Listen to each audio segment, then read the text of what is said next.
I think that feels like a nice package there. Yeah. Wow, look at those phones lined up. It's Felger and Mazz on 98.5, the Sports Hub. Brad, do you ever feel like you shoot too many threes? The bad ones.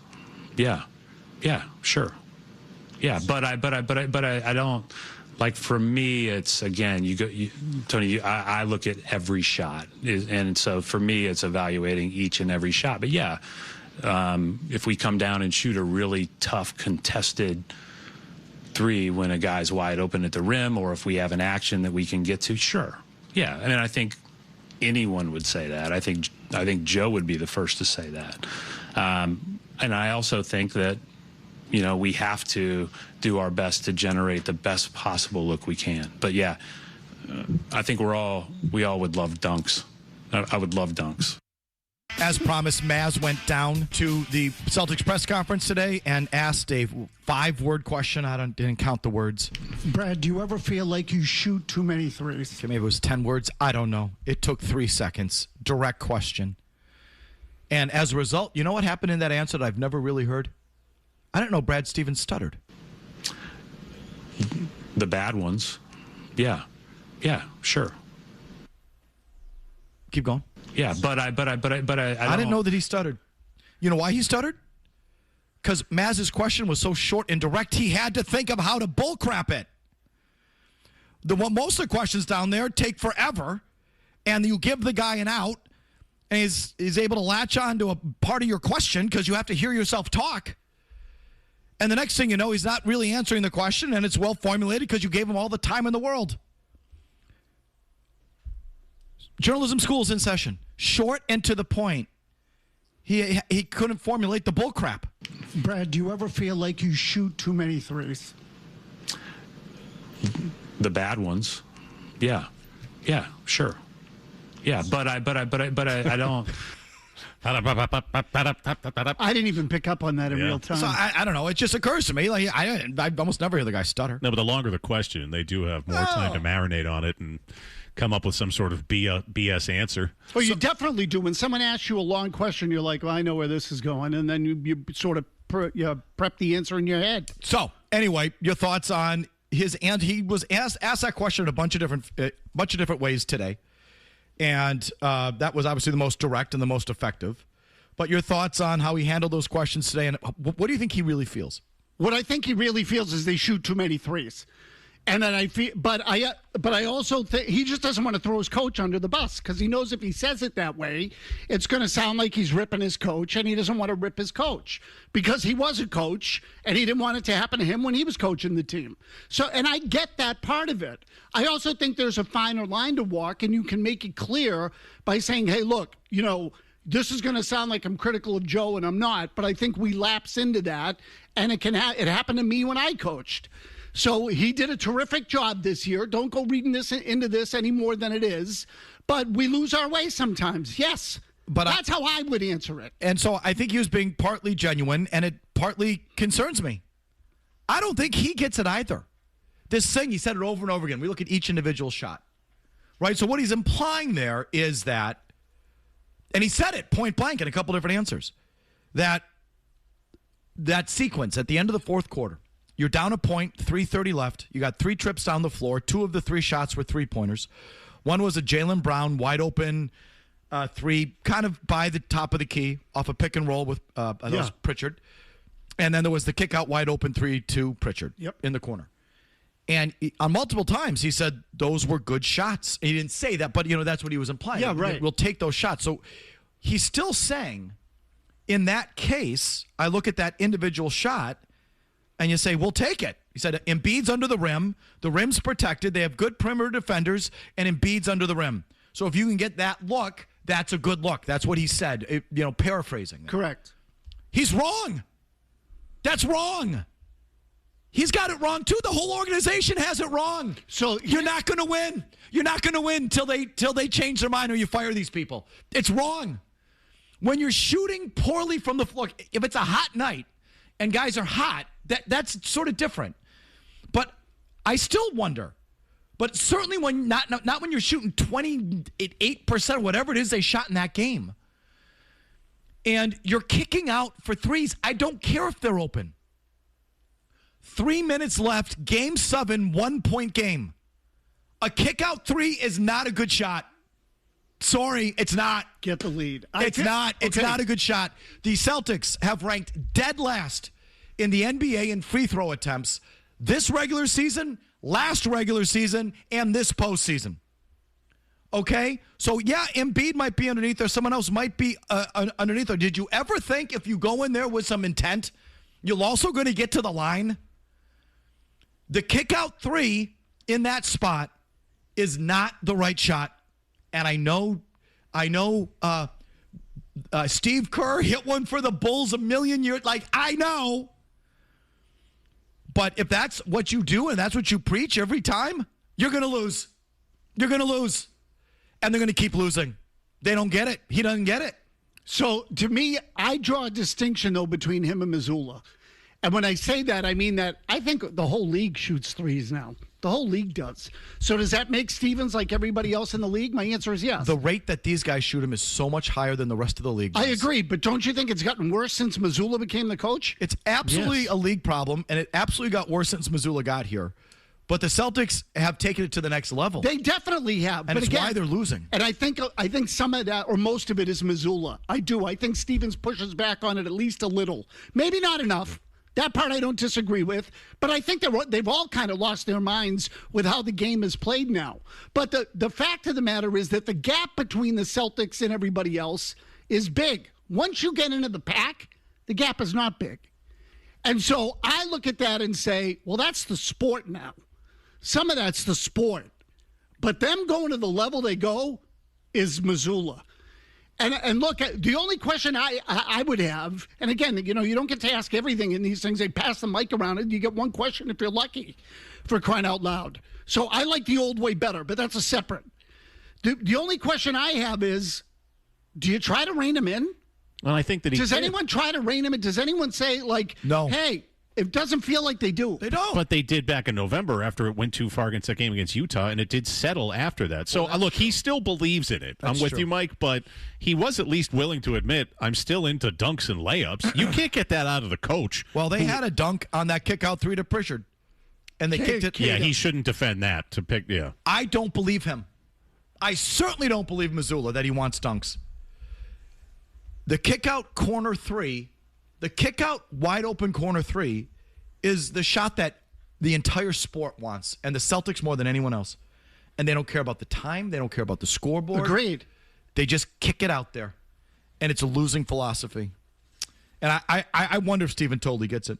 Mazz did worm in a follow-up here. Jimmy, if you could, please just give that to me. The next one, 14. I'm sorry. I didn't mean to cut you off. The reason I ask is because you've said many times we'd rather have dunks. And yet, a couple of years ago, I think he said three-point rate. Joe said the three-point rate is the most important stat in basketball. So how does that square? Yeah.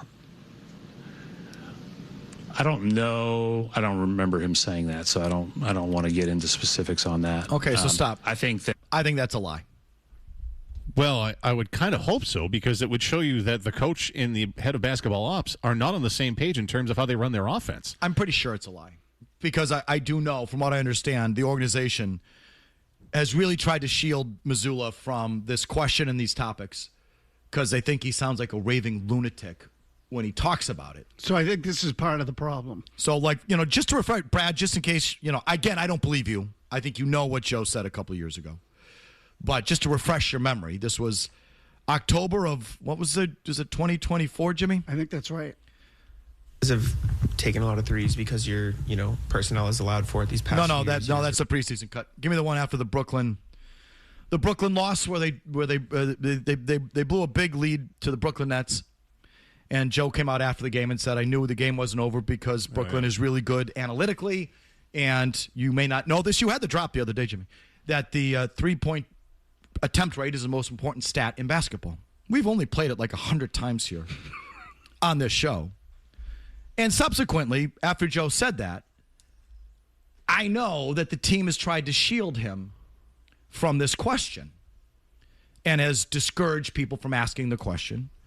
Joe came out in the preseason this year and berated the press corps in front of him about don't ask me that question anymore.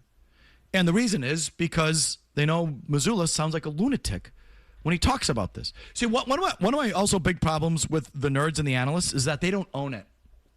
They don't own it. In baseball, they make the manager take the fall for the lineup card, even though the vast majority of teams have the lineup filled out by a guy upstairs. But the coach, the manager, has to take the fall for it because they all have to play along because the analysts insist on their methods carrying the day, but they don't want to own it. Correct. Which is, I find, the worst part of it all. Yeah, they're rigid and they're cowardly on top of it. So, Jimmy, do we not have it now all of a sudden? No, I do. It got tangled up. It was my mistake. It's okay. And I know you guys all think it's funny, but the three-point attempt rate is the most important stat in the game of basketball because of the pace of play, because of the shot selection, and because of the ability to go on runs. And so you can just stop. Just play just in case Brad, again, I think he was lying. I think the whole organization knows what Joe said and how he said it and how he sounds when he talks about this. Just give it to me one more time. And I know you guys all think it's funny, but the three-point attempt rate is the most important stat in the game of basketball. So stop. The 3-point, on the record, on a microphone, said it publicly. I feel like we're the only ones that have it and hold that against them, as we should. The 3-point attempt rate is the most important stat in basketball. And they know how that plays. That was March 3rd of 2023. If we want to write that down and catalog it. Yes. March 3rd, 2023. Thank you. So 3 years ago. First year as a coach. Okay, that's his philosophy. They know that. They know that they don't like the way that sounds. No, they don't. They definitely don't. And this is one of the worst parts about analytics in sports. The analysts won't own it. It's like people with vile political beliefs sometimes don't want to say it. Oh, for sure. And so they kind of hide it with like hand signals or like the sort of code words and stuff. Well, why don't you just own it? You believe so strongly, just come out and say it. What are you afraid of? If you believe in this stuff so much, why don't you let your coach talk about it? Why do you have to scold the press corps and not even asking the question? Why do you have to shut down podium interviews and make it off the record when he's just talking about three-pointers? Why do you have to do that? Why don't you just own your philosophy? But they don't own the philosophy, which is frustrating to me. Just when the manager is asked about why you hit a guy second, why don't you just say, well, our organization has the guy upstairs do it. Ask him.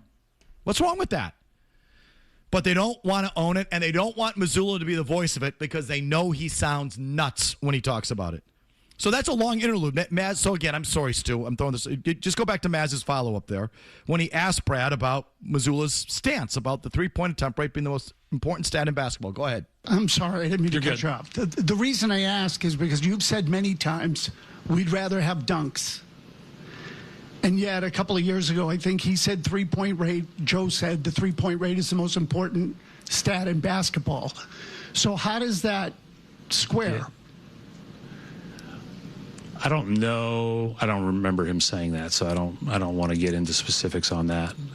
I think that the three-pointer after dunks and free throws or layups and free throws, if it's not a contested layup by a giant and you're a little guy, is an open kick-out three is a good shot. And those are the ones we would like to get. Absolutely. And, there are times where even a pull-up contested three is a good shot if it's a 2-for-1 or if it's a situation where you got a guy backtracking on his heels, whatever the case may be. Your person has the right amount of talent, but each shot should be evaluated for what were your other options on that possession. I think that for me, this all goes back to, right, and I know the threes are a big talking point, but it all goes back to being able to generate the best looks. And, with more options, we can help him and help this team get the best possible looks. And it may very well be a wide open three if that's what certainly you're able to generate because you can't get the other stuff. So I think he believes a lot of that. Oh, he does. I think he definitely does. And I think he's wrong. I think he's wrong. I think the analysts have it wrong. I think it's wrong. I mean, sometimes you kick it out for an open three and it goes in, sometimes. But I think a better play is to get a closer in shot and either draw a foul or play in the mid. When you're down a point with 3 minutes left in Game 7 and everyone's sphincters are tight as a drum And you're going to say the kick out three? Why, you're just going to keep kicking it out? You know, guys, the farther away from the basket you get, the more open you're going to be. I mean, I'd take the 17-footer. Yeah, I would take the 17-footer. Of course he's open. He's 26 feet from the basket. But that doesn't mean it's a better shot. They have it wrong. And I don't know if they know it. Possession by possession. That's another thing. So, like in a vacuum, in a snapshot, was that a good shot? It might be, but when you've set NBA records for three-point attempts and you keep losing, why wouldn't you look at that as a big picture thing and say, well, wait a minute, our overall style of play may not be working because we're setting records with the amount of times we're taking the shot and we keep losing to underdogs. Why wouldn't you look at the big picture, too, as opposed to each individual shot? Hey, listen, again, you got me. I looked this up this morning, in their last 8 postseason losses. So those are the 4 to Philly and the 4 to the Knicks.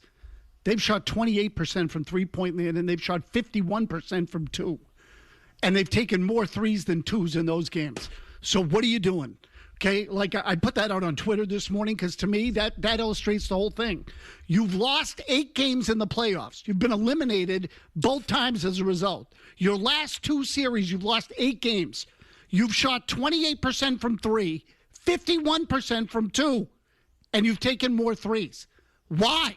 Because he's looking at the individual possession and saying, well, this is the most open guy, so this is the best shot. And they have it wrong. They have it wrong. So they do. They go too far with it. There's no question. So, again, I just don't think that Stevens is the nut that Mazzulla is. Yeah. So I think that it gets worse with Mazzulla entered in the equation. I just don't know if they're pushing back on him. That's the part that I don't understand. Don't believe them when they tell you, we didn't know Joe said that. Oh, they knew. Come on. They knew. How could they not know? Please. No, they knew. They definitely knew. He just doesn't want to throw his coach under the bus. Okay, more on the fallout from the Celtics today, the NHL Draft Lottery last night. 617-779-0985 to you right after these words. I want to get to the gossip first. Everything you said is right. Felger and Mazz, the Sports Zone. Brad, going back to what you were saying about roster building and maximizing that strategically. When you guys shoot 46 threes a game and are 10th in percentage in the postseason, do you feel that you guys three-point shooting was a big enough strength for this team to justify that strategy? Again, I'd go back to every shot, and if we watched every shot together, I think that would be, would any of us not feel good about Jalen's top of the key three or Peyton's corner three? Shots are amazing shots, wide open, hard to get, especially in those moments against those great defenses. I think the biggest thing is can we generate looks at the rim? Yeah, everybody wants to do that, and every one of us would prefer a dunk over a three. Every single one of us. Those are hard to get, and we struggle to generate them. And so yeah, we certainly shot some bad ones. I'm not telling you we didn't. There's no question about that. But I also thought we shot some really hard shots at the rim and some really hard shots in the mid range too. So, and I don't necessarily fault anyone for that, other than credit to Philly's defense, and we've got to do a good job as we build out the roster to have more options. I don't believe they want dunks all the time. I don't. I think they want to kick out open corner three is what I think they want. So that is really the ultimate question, is like, given your druthers, an open three or a dunk, what would you take? An open corner three? No, not you. I mean, the question to them. They want the corner three. They want the open corner three. And I bet that they would answer the corner three. The open corner three. Yeah, that's the holy grail. That's what you want. Yeah, they would take the 40% chance at the three, call it wide open from the corner, which is probably more. Right. Okay. So whatever. They want that over 100% dunk. And he also kept referring to like personnel, and there was an allusion to it there. A lot of it. But right. So you were there, Mazz, today, right? He referred to it a lot, as Mazzulla did the other day about. Well, listen, if you give me a post guy, we'll go into the post every time. And we have to play to the which I think is just, it's a lie. Derek White In San Antonio, his last year, he averaged just under 7 threes a game, which was by far his career high to that point. But he'd shoot a handful of threes a game in San Antonio. He comes here. Last 2 years, he averaged 9 a game just about. He shot 16 in Game 7. Are you playing to Derek White's strengths, or did you take him out further from the basket? So this is another thing that, I was sort of sniffing around about. There's like a chicken and egg thing with them that they say, well, it's about personnel. Okay, but are you going out and getting players that you then want to put on the perimeter? You want them to play a certain style? All I'm saying is Derek White didn't shoot this many threes when he was elsewhere. It's here. So they didn't tailor the game plan to him. They tailored him to the game plan. He had to go back and fit into the game plan. It's a lie. I'll give you a better one. I didn't even realize this. I was watching Kevin O'Connor last night on Early Edition, and he was talking about the Nikola Vucevic trade. Remember when Mazzulla said that if we get a post player, we'll throw it into the post? Listen to Kevin O'Connor. And in here, Trenny with Kevin O'Connor is going to then toss to the Mazzulla cut that I just referenced about, well, we do the personnel. If we dump it into the personnel, we'll dump it in. If we get a post player, we'll dump it into the post player. Listen to Kevin O'Connor here. Go ahead. With that Vooch trade, one of the reasons why I was so bullish about Stevens' decision to trade Simons for him at the deadline was I was like, okay, you're getting a guy who's a good post player, 5 post-ups per game with the Chicago Bulls. Well, that dipped down to 1.7 post-ups per game under Joe Mazzulla. I think Stevens added a guy who would have added a new layer to their offense in the half court, much like we saw with Porzingis, with his ability to either space the floor or post up. Vooch is not as good as KP at his best, but he had those same ingredients. And Mazzulla, it just seemed like he didn't see it the same way. So I don't blame Brad at all there, whether it was a mistake or not. I think it was just kind of a misalignment in perhaps how to use the guy. Well, after the Celtics Game 7 loss, Joe Mazzulla defended the C's reliance on the three-point shot, maybe even throwing some shade at Brad Stevens, who assembled the roster. We're always going to play to the style of the strengths of the roster that we have and whatever that looks like. If we go out and get 5 big men that can post, we'll post it every single time. We go out and get, a bunch of guys that do whatever they do. We'll do whatever we got to do to win, Kev, you were shaking your head the entire time he was talking, so you don't buy it. I mean, the stat I just said, from 5 post-ups per game to 1.7 post-ups per game for Nikola Vucevic. Not a great post player. He's not a dominant post player, but a quality one. And Mazzulla just didn't put him in those situations at all. I mean, like, you have a team of shooters and high IQ players. Did you use them as screeners? Did you use movement off ball enough? Did you have any layers to your offense? No, I don't feel like they did as they blew a 3-1 lead to the Sixers. To the Sixers. Good job, Kevin O'Connor. God bless him. That was a good answer. Isn't that a great stat? Yeah, it is a great answer. Because Mazzulla says specifically, give me post-up players, we'll post it. He gave you one. See, but this is part of the reason why I say that I don't think Stevens is as nuts about the three as Mazzulla is. Okay, you're probably who is? And, Joe's limited. He's just limited. I don't think Stevens is. But I think Stevens believes in it a little too much. Mazzulla's just off the deep end, and they know it. But Mazzulla says, you give me a post-up player, we'll post him. They gave you a post-up player. Vucevic posted up over 5 times a game in Chicago. He game here, less than half of that. Went from over 5 to 1.7 as a Celtic. I'm glad you brought this up because I hadn't heard this thing with Kevin O'Connor. I didn't see it last night. So when they keep saying it's about the personnel, and if you give us that kind of player, we'll play that way, they're lying. They don't believe it. Certainly the coach does not believe that in his DNA. The coach is a numbers guy, and the numbers say you shoot out on the perimeter for those three-point shots. He does not believe in posting up. He does not. It's not in his DNA. It's not what he wants to do. It's not what he believes in. When he says he would do that, he's lying to himself or just saying it. Because they gave him a post-up player and they didn't post him. Go ahead. No, before they got Vucevic or when they got Vucevic, I remember people saying, well, they can actually play him in the post a little bit. And we never saw it. So, I'm glad O'Connor brought it up. Again, I'm not clued in enough and don't watch it every night like they do to know that, they never had him down there. So, but the part of the logic of making that deal was, get rid of Simons, get a guy who can play closer to the basket. I said this to Stu yesterday, Mike. In retrospect, Stevens talked a lot today about guys who can get their own shot. Okay, being able to create off the ball. Yep. Okay, In retrospect, they'd have been better off with Simons. Simons can beat a guy off the dribble. He's a scorer. That's what he does.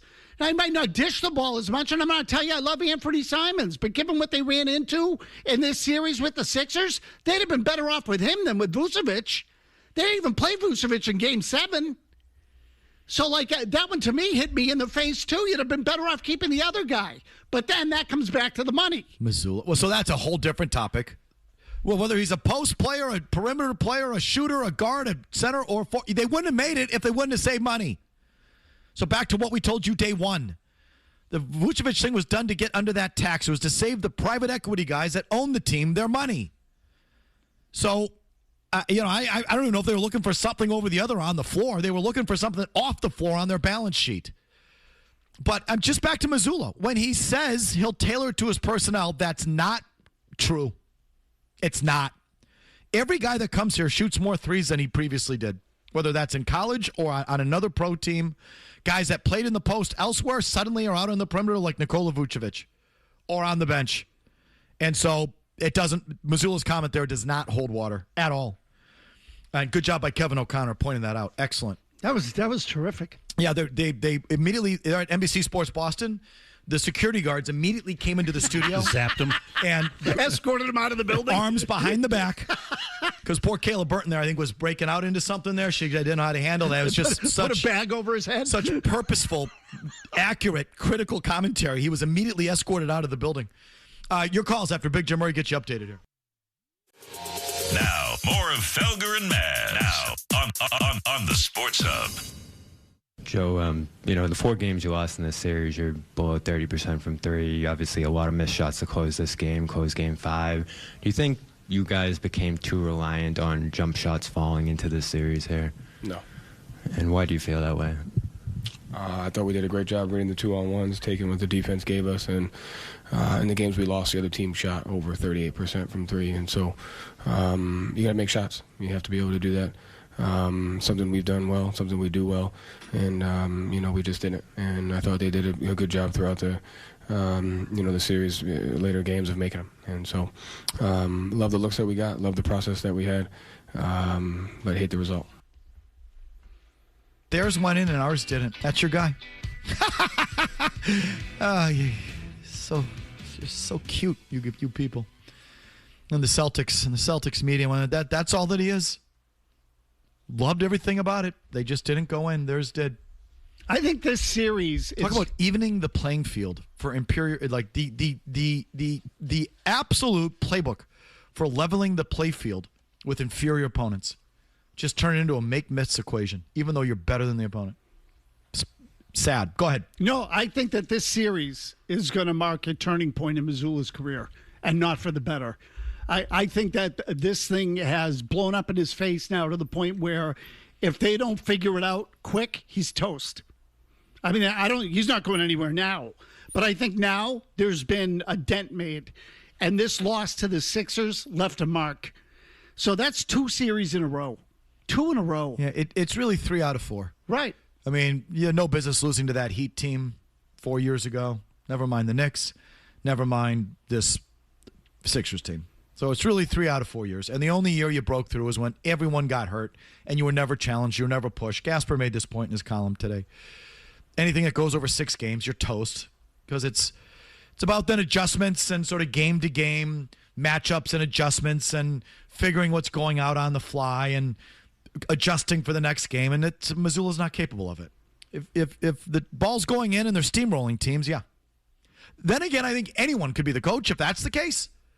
But yeah, if the other team's best player is hurt, the ball's going in, and you're steamrolling teams, yes, he's great. Great coach. Anything more than 6 games where there's adjustments and actual back and forth, I don't like your chances because the man does not get it. So anyway, okay, back to your phones as promised. How about Mike and Drake? Yes, Mike. Hey, guys. I don't know if any of you guys caught the Pistons game last night, but very similar scenario. 1-point game, 4th quarter, a few minutes left, and I don't know if you saw what they did. They had Cade Cunningham, their star, drive it to the hole, gather all the attention, and then dish it off 3 consecutive times to Duran to slam it in. Oh, by the way, over the Cavs 7-foot rim protector. They just slammed it in his face, and they won the game by 10 points. Okay. Pistons can't even shoot well, and they're still playing. Correct. So, I mean, how about Jack in Marble? Yes, Jack. Hi. The one thing that I got at the beginning of that press conference was the fact that Brad kept saying they need to get bigger. And there's nobody out there in free agency that's bigger except Giannis.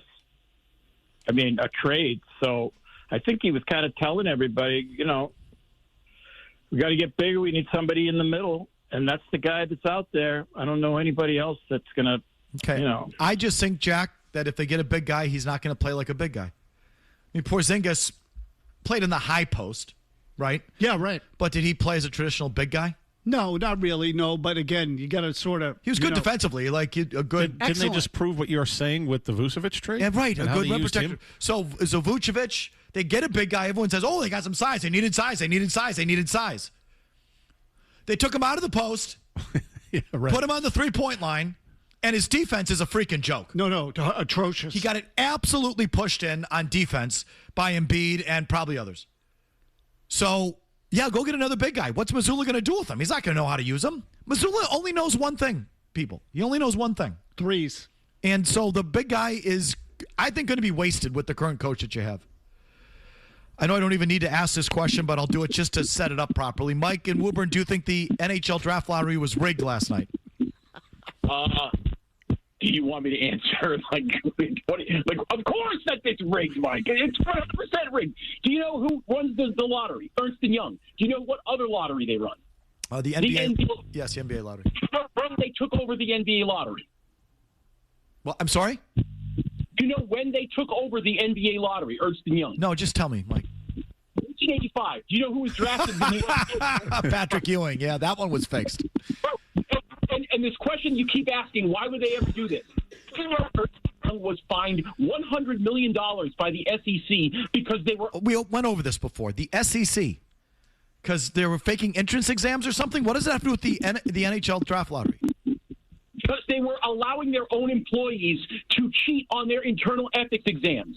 You can't make a bigger joke about a company that would willingly rig a lottery for... I believe them more than you.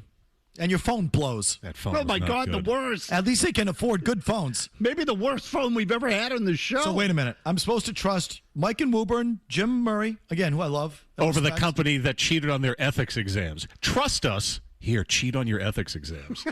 And you'll trust them. He's got a point on that one. Listen, they've been around a long time. Not everybody's perfect. I trust Ernst & Young more than you bozos. You freaking tinfoil hat clowns. I do.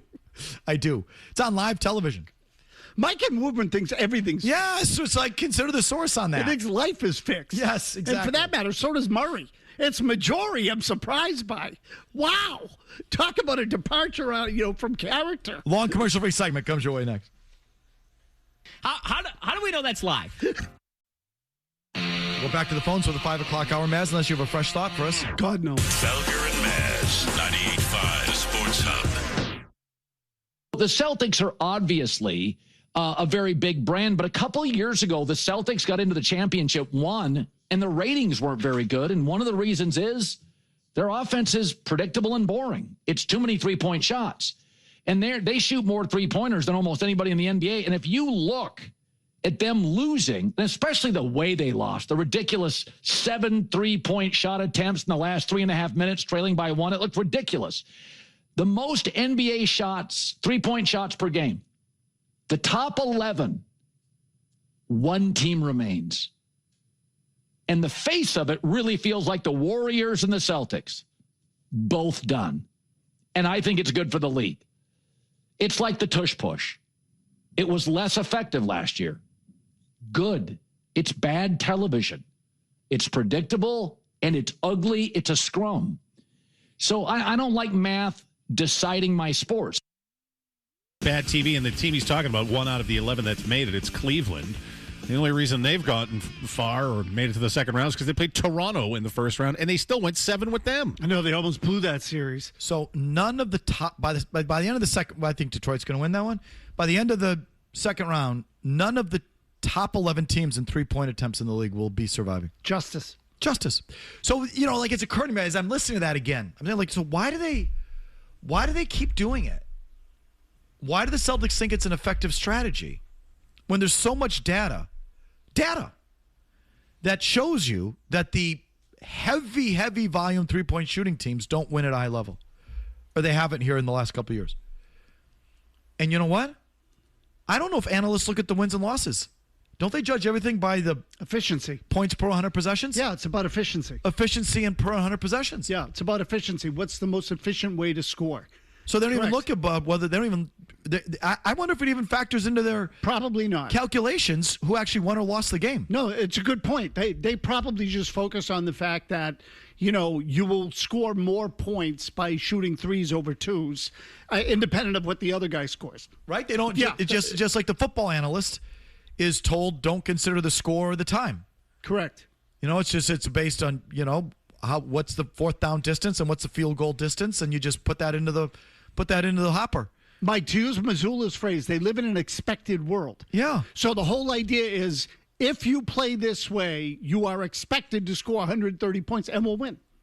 Like, they assume that the win is a consequence of how you're playing. And so they're getting all those numbers from the regular season, too. And look at this regular season in the NBA when more than a quarter of the league was tanking. So they think those numbers are going to then apply to when they're in the postseason and defenses are playing harder. See, that's where I'm with Murray. This is where I jump off. You want to tell me. But they don't. I'm sorry, but they don't factor in this thing. No, they don't. Tanking they don't. No, teams are teams. They're not tanking teams. They don't Correct. factor that in at all. No, they don't factor it in at all. They're such idiots. The game's completely different in the postseason. Totally. And this is again. You want to tell me that the analytics can work in the regular season when guys are half-assing it and nobody's really digging in? Yeah. Hell, they don't even really play that many games against good competition anymore because of the freaking load management. So there's none of that. Then you get into the playoffs, and now Paul George all of a sudden is actually playing again. It's a totally different scenario, and they can't grasp that. Mazzulla said it, quote, unquote. He was asked what changed from the regular season to the postseason. He said nothing. Nothing changed. They treat it the same. That's why they lose. It's another case where the analysts have cost you. They haven't helped you. They've cost you. And you've hired a coach who's just a strong adherent to it. I mean, it's unbelievable. And what's also unbelievable is that, look, I'm crossing sports. Billy Beane said, my crap doesn't work in the playoffs. Right. So Billy Beane knew it, at least. And you would think that other analysts have known it, that the crap doesn't work in the playoffs because, A, it's different, and B, it's a small sample, so everything's off the board. It can be completely different. It becomes much more situational, and there are variables in play that don't exist during the regular season. And they still all do it. It blows me away. And I agree with you, Mazz. It's more a Mazzulla problem than anyone down there. But I don't think Stevens has a clear enough idea of it after listening to him today. He's not pushing back hard enough on it. That I agree with. All I'm telling you is that I think that's most teams in the league now. I mean, if not all of them. But he just says possession by possession. You look at it possession by possession. Meanwhile, when you look at the bulk, when you step back and you look at your sheer volume, the overall number of 3-point shots, it's like you and the Houston Rockets. There's only 2 teams have been at the level you've been at the last couple of years. You and that Houston Rockets team. And none of you have won dick. You can't even get out of the conference. Mike, they're all playing a video game. So why didn't that – how can you not see that? Because they're playing video games. There's no human element to it. Like the point you made earlier. In a vacuum, the Pritchard corner 3, I guess, is a good shot. But when you factor in how you play overall, there's only one other team like you, and that's that Houston Rockets team. And all you do is lose in the postseason. Like, how come it's not more clear-cut for them?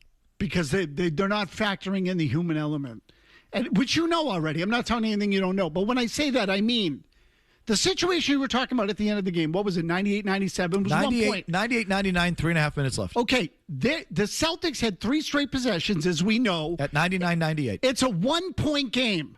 And if you've ever played sports, you know you're looking at the scoreboard. And as soon as they go ahead, right, for the first time in 3 quarters, you go, damn, we just lost control of the game. There's a psychological thing there about we're still controlling the game because we're in front. And if the other team goes ahead, is now we have to score because they're in the lead. We're behind now. They don't factor that in at all. Does not even enter the building, that thought. And it's a big part of it. It's a big part of it. Competitively, it's the first thing that pops into your head when you fall behind. Okay, meanwhile, I just think this is still the biggest issue on the team. Who's ever on it, if this is how they feel and how they insist on playing, they're not going to win. I don't care how good the roster is. It's not going to work. And again, you could say they won 3 years ago. They ramped it up in the last 2 years. And 3 years ago, we all have to realize now was just an incredibly special circumstance that fake. It's not going to happen again. If they can play all 4 and 5 game series against teams who've lost their best player, then okay, maybe. Tell me the next time that's going to happen. It's not. Number 1 issue on the team. Number 2 is the slow drumbeat of Jaylen Brown shooting his way out of town. Let's pick that up after Big Jim Murray gets you updated. 90 seconds, no commercials.